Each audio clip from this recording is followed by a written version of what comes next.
Once upon a time, there was a wise and loyal minister who served as king with unwavering dedication for 30 long years. His relationship with the king was one of absolute trust, so strong that the king trusted him more than even his own daughter. Over the decades, the minister's decisions had always benefited the kingdom, never once disappointing the king. Yet this loyalty came at a price.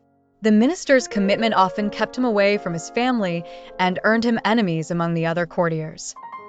The courtiers resented his influence and constantly schemed to tarnish his reputation.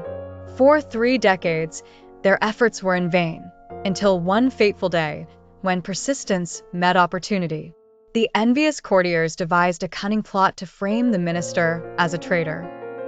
They fabricated evidence and manipulated the king into believing that the minister was conspiring with the kingdom's enemies to overthrow him. Blinded by the false proof and without giving the minister a chance to defend himself, the king sentenced him to death.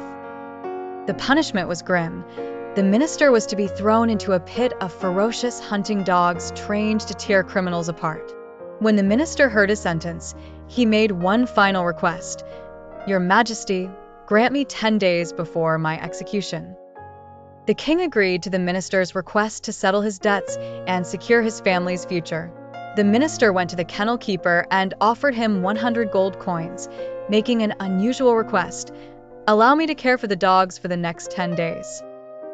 Intrigued and swayed by the gold, the kennel keeper agreed.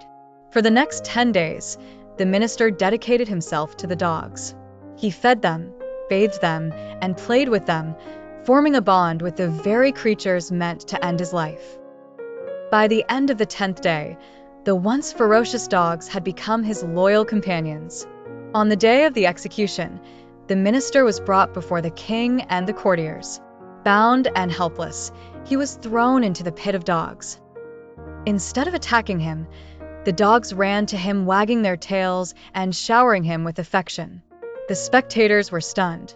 The king, shocked and confused, demanded an explanation from the minister. The minister, calm and composed, replied, "Your Majesty, I cared for these dogs for just 10 days, and they refused to harm me. Yet, I served you loyally for 30 years, and you believed lies about me without giving me a chance to explain. Do you not see the injustice?" The king was filled with shame and regret, realizing the depth of his mistake. He immediately pardoned the minister and reinstated him to his position. The conspirators who had plotted against the minister were handed over to him for punishment.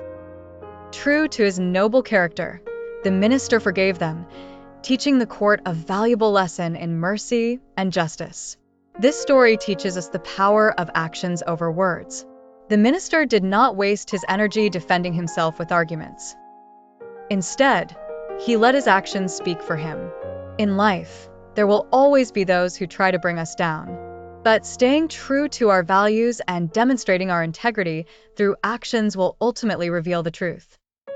Additionally, it reminds us to think before passing judgment and to give those we trust a chance to explain themselves. Relationships built on loyalty and trust are priceless, and they should never be destroyed by momentary doubts or external manipulations.